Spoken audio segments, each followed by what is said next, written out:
Bonjour tout le monde. Je suis ravi de voir qu'il y a encore un peu de monde pour parler de gouvernance data 5 ans, 6 ans après le lancement de tout ce qui était big data, etc. On n'a pas beaucoup... on n'avait pas forcément vu que la gouvernance data allait être un élément important dans la gestion de la data des entreprises. Alors je vais me présenter d'abord. Donc moi je suis Johan Motion. Je suis responsable de la gouvernance data chez eVoyageur. Donc, je vais vous présenter rapidement l'entreprise avant de rentrer dans le vif du sujet.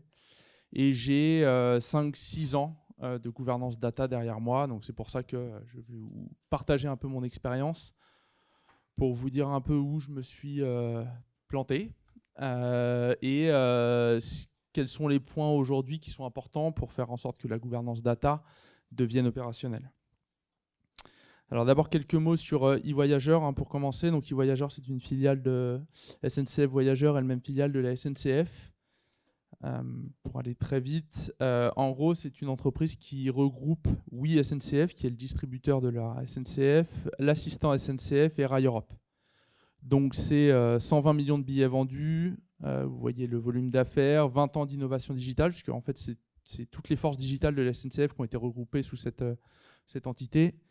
37 millions de téléchargements et des présences à l'international jusqu'à, on était 1500 collaborateurs. Alors vous imaginez bien que ça fait, comme dans beaucoup d'entreprises, beaucoup de données et que la gouvernance data elle a tout son rôle dans cette entreprise. Alors par contre, qu'est-ce qui est compliqué côté gouvernance data ? C'est que les gouvernances data, elles face au quotidien. Alors, je ne sais pas s'il y en a qui sont responsables de la gouvernance data dans leur entreprise aujourd'hui, mais quand vous vous présentez, vous utilisez les mots process, documentation, qualité, RGPD, contrôle, responsabilité. En gros, tout ce qui fait rêver les directions commerciales, marketing, même les RH, quand on commence à leur parler process, documentation, ça fait franchement pas rêver. Et donc, effectivement, en face, on est face aux enjeux du quotidien, des opérationnels qui, eux, parlent projet, études, time to market, urgence, business, client. Donc, quand on vient les voir et qu'on leur dit « Bonjour, je suis la gouvernance data, dans le cadre de ton projet, je vais avoir besoin que tu me documentes ton process ainsi que la partie RGPD », ils disent « J'ai pas le temps de documenter, je comprends pas ce que tu fais et oh non, encore des process ». Je sais pas si j'ai bien résumé la situation de ce que vous vivez au quotidien. Voilà. Je m'en doutais. Donc du coup, en fait, la gouvernance data, ce qui est compliqué, c'est que c'est un travail de l'ombre. C'est-à-dire qu'on nous voit que quand il y a des problèmes ou que quand il y a des documentations à faire, mais on ne nous voit jamais dans les succès. On n'a jamais de belles présentations devant la direction générale, etc. Parce que nous, aller présenter une cartographie data de l'entreprise, ça ne fait pas rêver non plus la direction générale.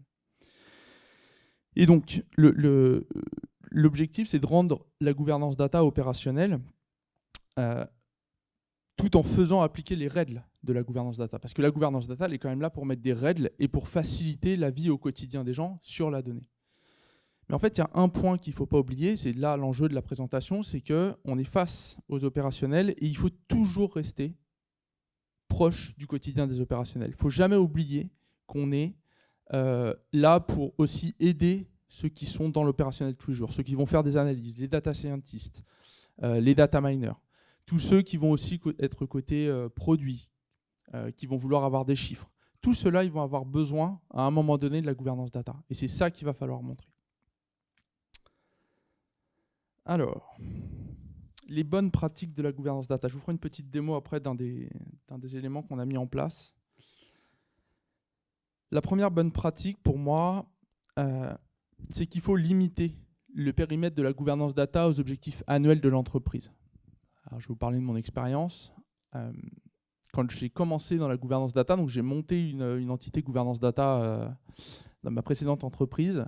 Je suis arrivé la fleur au fusil, tout jeune que j'étais, en me disant 30 000 tables, 100 champs par table, pas de problème, on va tout documenter sur Excel.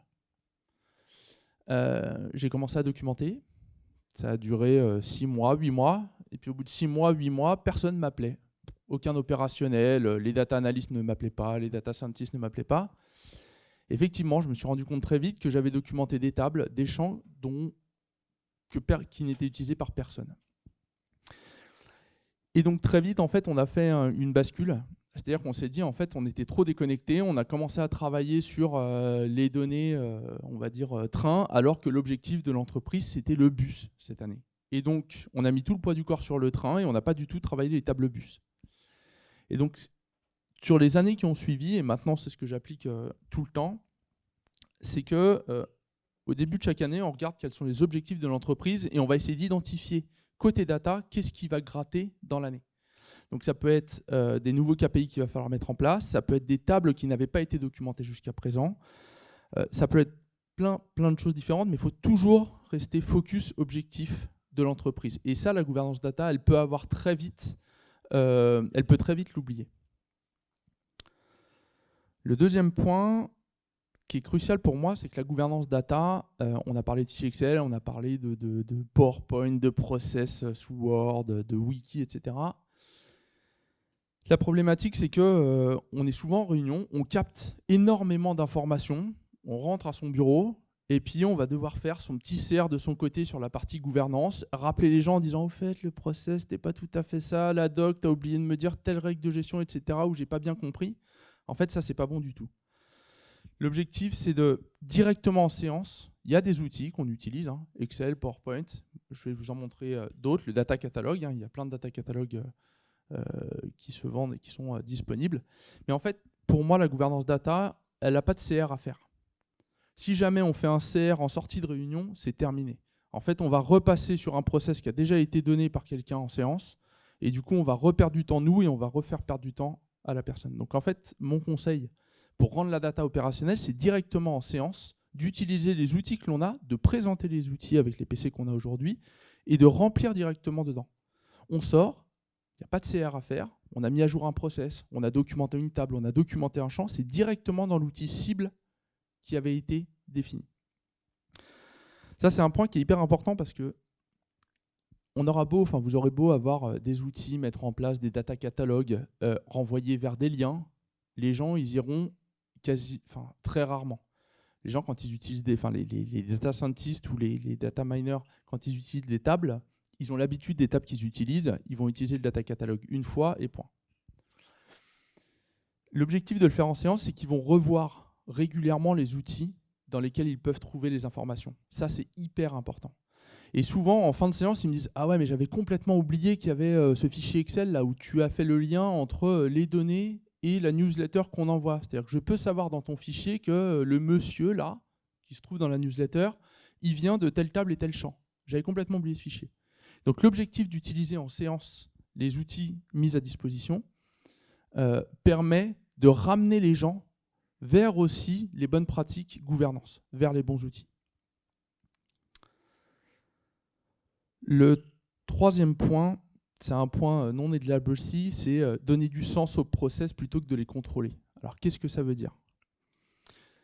C'est qu'en fait, on oublie toujours, on est toujours pris par le temps, hein, nous aussi côté GouVData, on est toujours pris par le temps et on ne montre jamais les réussites. C'est-à-dire que quand on parle de data, on parle de l'ensemble du chemin de la donnée. J'ai une autre conférence cet après-midi où je vais en parler. Mais en fait, on parle de la personne qui va produire la donnée, la personne qui va la stocker, la personne qui va la partager, la personne qui va la transformer, la personne qui va l'exploiter. Souvent, ce qui se passe, c'est qu'entre celui qui l'exploite, c'est-à-dire l'outil de DataVis, la newsletter qui est envoyée, et celui qui la produit, c'est des gens qui ne se parlent jamais. Et en fait, au travers de comités ou de points d'échange réguliers, en fait, nous, ce qu'on fait, c'est qu'on garde toujours une petite partie où ceux qui sont en bout de chaîne, c'est-à-dire ceux qui exploitent la donnée, ils présentent toujours les réussites et ils montrent toujours d'où vient la data source. Ça permet de refaire tout le chemin de la donnée dans l'entreprise et ça permet le lendemain, quand on vient chercher et qu'on dit « Tiens, il y a une anomalie là sur ta donnée, j'ai pas vendu 1 million d'euros de billets hier, d'habitude j'ai vendu 6 millions. » Ceux qui produisent la donnée, ils vont répondre parce qu'ils savent que ça vient de tel outil de DataVis qui leur a été présenté et donc ils vont être beaucoup plus réactifs. Et c'est là où la gouvernance data a son rôle, c'est justement de montrer l'intérêt que peut avoir une donnée en entrée, comment est-ce qu'elle est exploitée en sortie. L'autre point, c'est que oui, on met des process, mais il faut aussi lâcher prise sur les méthodologies qui sont moins prioritaires. Je ne sais pas si vous avez tous des data catalogues ou si vous utilisez des data catalogues. Mais vous avez beau avoir le plus beau data catalogue qui soit, s'il y a un collaborateur qui veut garder son fichier Excel et qui remplit dans son fichier Excel, avant de le faire rentrer dans le data catalogue, il va se passer un certain temps. Alors soit on le braque dès le départ et on lui dit de toute façon le process c'est comme ça et c'est pas autrement, soit moi j'ai compris qu'il fallait peut-être le faire tout petit peu moins, de manière un tout petit peu moins abrupte. Donc ça peut être de prendre son fichier Excel et de dire effectivement ton fichier Excel il est très bien. Par contre, on va le mettre dans le data catalogue d'une certaine manière, il sera difficilement utilisable, mais on va le prendre comme ça. Et ensuite ce qu'on fait derrière, c'est que, alors c'est pas un conseil que je donne normalement, mais la gouvernance data elle n'est pas là pour remplir le data catalogue. C'est les métiers qui doivent remplir le data catalogue par exemple.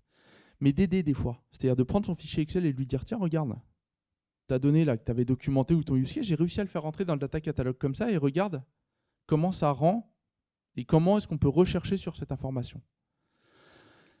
Donc lâcher prise sur les méthodes moins prioritaires, c'est aussi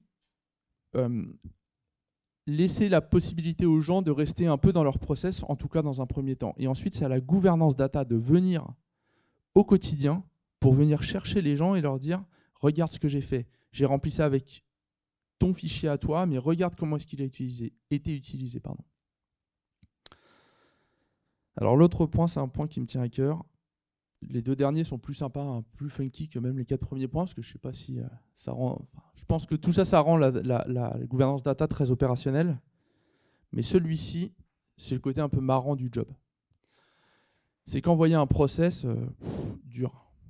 Envoyer un process ou envoyer une note de qualité sur les données ou envoyer des informations sur une table si on n'y met pas du fun, enfin si la gouvernance data n'y met pas du fun, il n'y a plus de rôle de gouvernance data.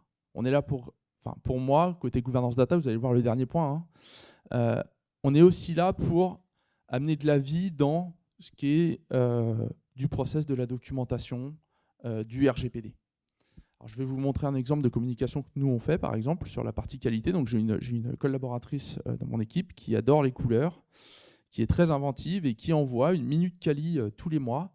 Et tous les mois, elle change la première page du PDF. Alors, voilà, c'est des petites choses anecdotiques, mais ça permet déjà aux équipes de la gouvernance data de sortir aussi de leur quotidien, c'est-à-dire d'aller chercher des choses un peu plus fun, mais ça permet aussi de donner du sens à la communication qu'on fait.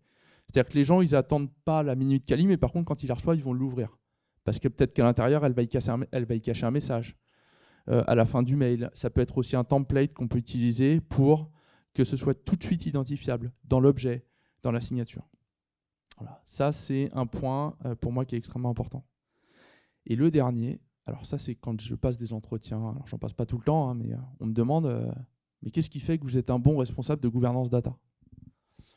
Alors moi, je pense que c'est quelqu'un qui sourit beaucoup, qui doit prendre beaucoup sur lui et qui doit avoir un très, très bon relationnel.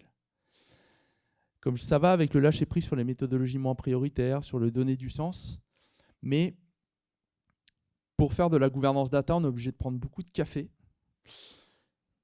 parce que pour faire accepter un process un peu lourd, ou pour se faire connaître, ou pour inciter les gens à venir nous voir, et bah ouais, ça passe par des déj. Alors c'est pas le côté le plus embêtant du job, hein, mais en tout cas, il faut vraiment travailler ce relationnel. Donc moi, j'incite fortement les équipes à, par exemple, noter les anniversaires, pour appeler certains collaborateurs clés ou avec qui on travaille beaucoup. Alors, on n'a pas pu trop ces derniers temps, mais ça peut être des petits déjeuners qu'on peut faire sur la gouvernance data, où on met tout le monde autour de la table. Mais surtout, rester souriant, rester diplomate, c'est une des qualités aussi côté gouvernance.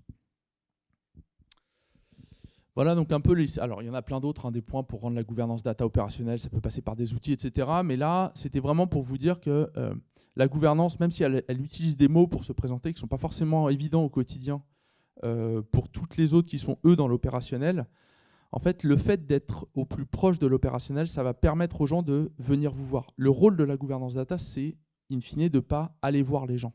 C'est que les gens viennent à vous. Si les gens commencent à venir à vous, c'est-à-dire si votre téléphone il sonne régulièrement, si on vous pose régulièrement des questions, c'est que vous avez gagné en tant que responsable gouvernance data et en tant qu'entité gouvernance data. Alors je vais finir par, juste en quelques mots, quelques outils qui peuvent aider. Vous les connaissez, je vais vous en présenter un, c'est le portail qu'on a fait. Mais en gros, les outils qui peuvent aider, forcément, il y a le data catalogue. qui contient donc souvent les tables, les champs, mais qui doit contenir aussi pour nous tout ce qui est glossaire et cartographie. Je vais vous montrer un exemple juste après. C'est des fiches pratiques simples. C'est-à-dire que les process, il ne faut pas les écrire sur 50 pages. Il faut que les gens puissent trouver très rapidement, je veux déposer de la donnée dans le data lake, comment je fais? Ça, il faut que ce soit hyper simple. Et il ne faut pas que ce soit une information qui est noyée au sein d'un data catalogue. C'est une identité gouvernance data, avec un comité mensuel ou bimensuel, comme vous voulez, trimestriel. C'est une signature et c'est un template de com. Ça aide, comme je le disais, à identifier la gouvernance data et les communications gouvernance data au sein de l'entreprise. Et enfin, c'est des liens process utiles. C'est-à-dire que les gens, ils ont à naviguer entre je dois déclarer une anomalie sous Jira, je dois aller chercher le data catalogue, je dois chercher le fichier Excel qui contient telle information. Bah, la gouvernance data, elle est là pour justement simplifier la vie de ces gens-là. Alors, je vais finir en vous présentant le portail que nous utilisons. J'espère que ça va fonctionner. Oui. Donc voilà notre portail. Alors, je vous montre rapidement la Minute Kali. Donc, elle s'appelle Dora, hein, ma collaboratrice. D'où le Dora l'exploratrice, puisque c'était l'été. Elle m'a déjà annoncé que là, Halloween arrivait, donc que la prochaine sera un peu plus sanglante. Mais voilà un peu le type de com qu'elle fait. Et je voulais vous partager ce portail qui, pour nous, est un élément central. On a plus de 600 vues dans l'entreprise par mois sur ce portail. En fait, c'est un portail où on facilite la vie des gens. C'est-à-dire qu'ici, on a juste mis l'email de notre entité. Ici, c'est un endroit où on peut trouver, je cherche une donnée sur TGV Inouï, par exemple, qui est responsable de cette information-là? Bah là, c'est juste TGV Inouï, telle personne est responsable. On a aussi tout ce qui est lien. Je veux déclarer une anomalie sur les données. On clique en recette, en prod. Ils sont directement renvoyés vers les outils Jira qui vont bien. J'ai besoin d'une nouvelle donnée. Et bah, demander une nouvelle donnée indicateur. Je veux ajouter une nouvelle donnée dans notre data lake. C'est tel process. Ce n'est pas le même outil que les deux autres. Demander des accès, etc. Donc en fait, on a regroupé sur cette page tous les liens que d'habitude les gens cherchent dans leur mail. Alors Outlook, c'est très bien fait, mais au bout d'un moment, on a tellement de mails qu'on n'y retrouve plus. Bah là, en fait, on a regroupé tout ce dont ils avaient besoin ici. Et enfin, on a d'autres zones, hein, les accès rapides. On a un outil de data visualisation qui est ClickSense. Donc on a mis les dashboards, les liens vers les dashboards les plus vus. Et enfin, on a mis tout ce qui était documentation, formation. Vous voyez, je vous mets les fiches pratiques là. Et tout est centralisé. Par exemple, on a fait une cartographie générale. Alors, je vais vous montrer un petit exemple où on peut rechercher un outil. Alors, c'est très très simple. On ne cherche pas à être le plus exhaustif possible. Ce n'est pas l'objectif de la gouvernance data. L'objectif de la gouvernance data, c'est de dire je ne comprends pas un outil, je ne comprends pas un process, j'ai besoin d'une donnée. Bah, je peux rechercher. Par exemple, là, on peut chercher. On va faire juste ce dernier exemple-là et j'en finirai là. Voilà. Ontario, qui est un outil chez nous. Bah, ici, j'ai l'information, et à droite, on ne le voit pas là, mais j'ai toute la documentation que j'ai réussi à récolter. Et quand je récolte de la documentation en séance, je la mets directement dedans. Voilà, donc c'est notre portail gouvernance data sur lequel on s'appuie pour rendre la gouvernance data la plus opérationnelle possible. Et j'en ai fini. Je ne sais pas si vous avez des questions.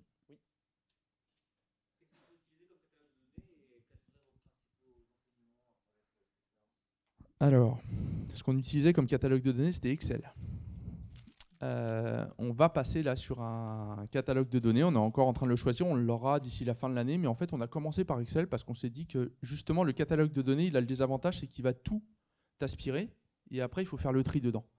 L'avantage de partir dans Excel, c'est que ça va avec ce que je vous disais au début, c'est qu'on reste focus sur les objectifs de l'entreprise. Et c'est que dans Excel, on ne peut pas remplir des centaines de tables et des centaines de champs. Et donc, on va remplir que ce qui est nécessaire. Maintenant qu'on a atteint une taille assez critique, là, on va passer sur le data catalogue. Donc, on l'a construit dans Excel de telle manière à ce qu'il soit intégrable dans le data catalogue. Mais par contre, on a commencé sur Excel. Et dans mes deux expériences, j'ai fait comme ça. Oui.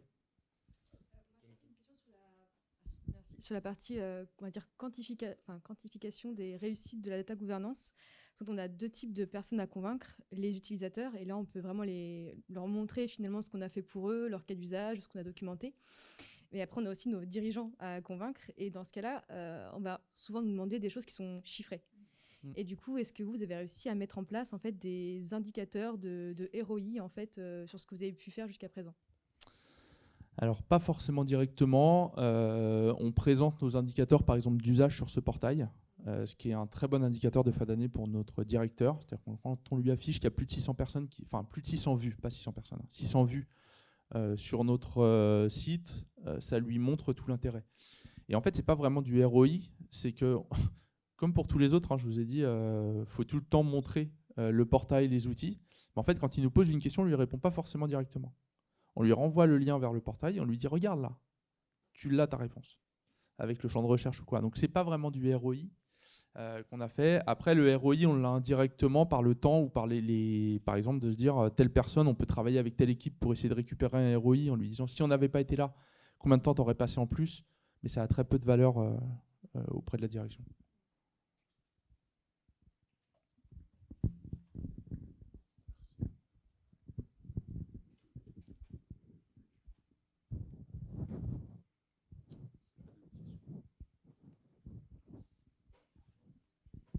Merci beaucoup en tout cas. Et puis bon courage si vous êtes responsable gouvernance data. Amusez-vous et buvez beaucoup de café.